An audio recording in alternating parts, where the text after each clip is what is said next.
gonna make team meetings great again. Don't even. Oh my gosh.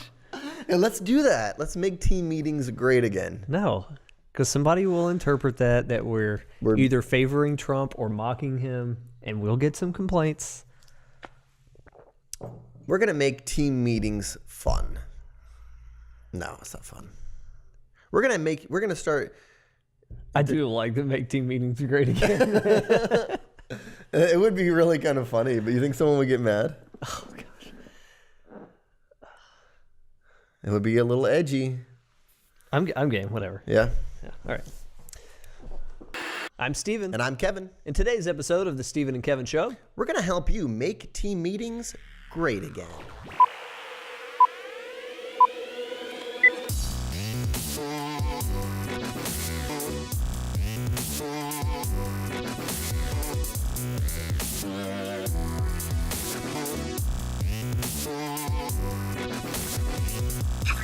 Hello, everyone, and welcome back to episode 50 of the Steven and Kevin Show. And today we're going to be talking about improving the quality of your team meetings. Yeah, and before we get into it, a quick disclaimer.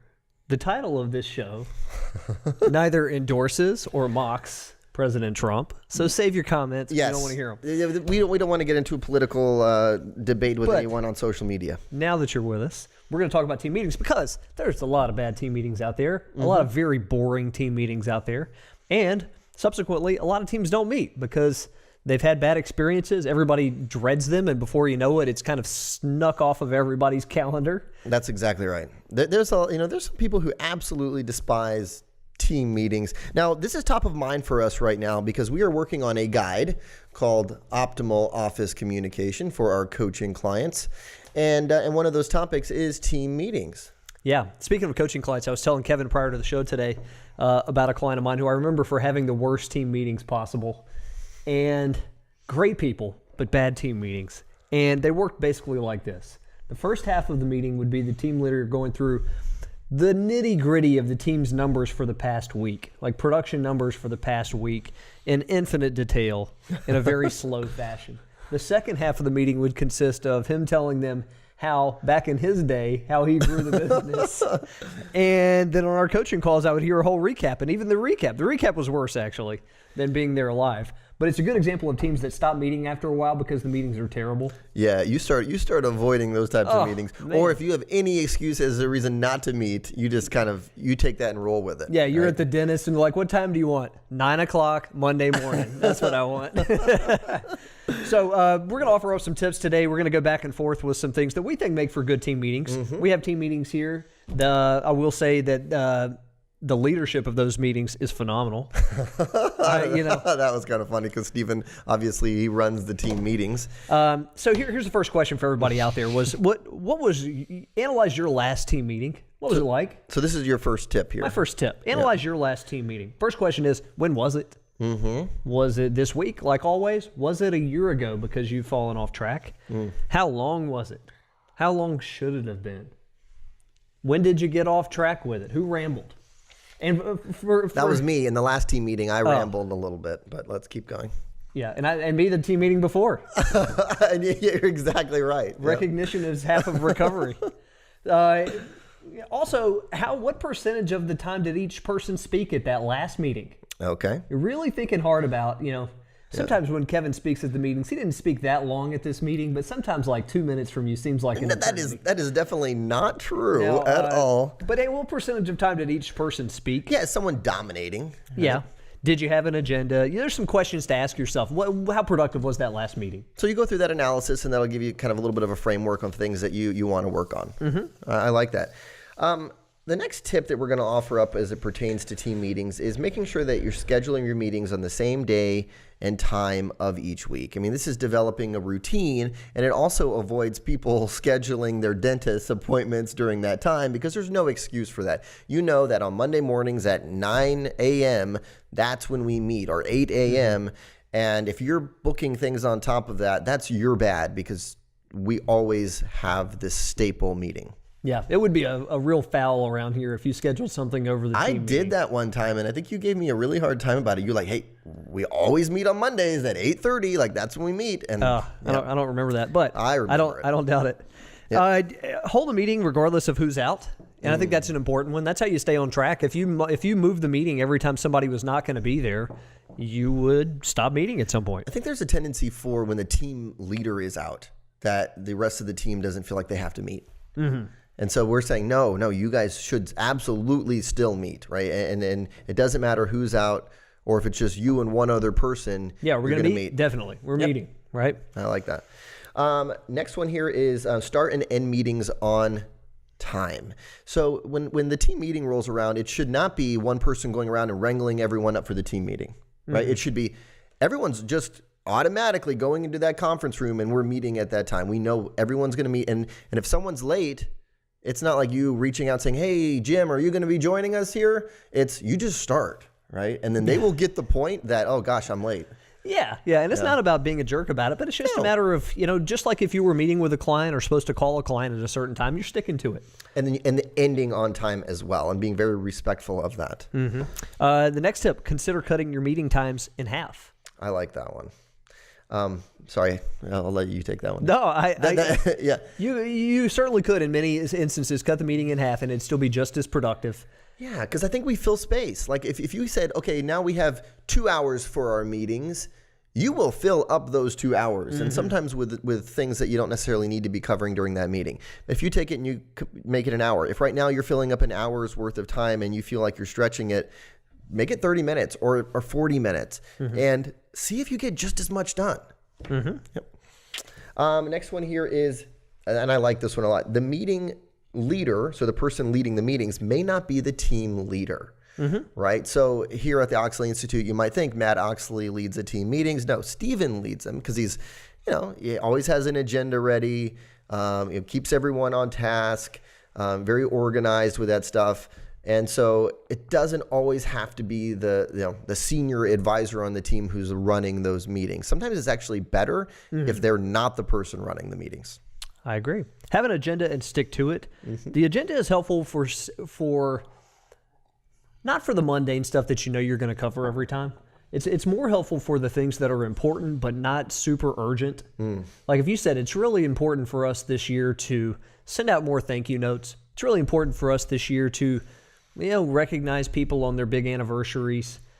Those are important. There's nobody really bearing down on you to get all that stuff done. But if you have it on your team meeting agenda and you force yourself once a week to at least read that out loud, you're going to do more of that behavior. You don't forget about it. Mm-hmm. Yep.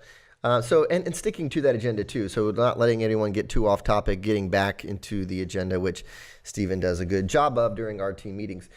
Keep the atmosphere positive, right? You don't want these to feel like a negative, or this is not an opportunity to reprimand people during team meetings and to call someone out for really not doing something they should have done. Keep it positive, and that way people will want to come. It's directed at me.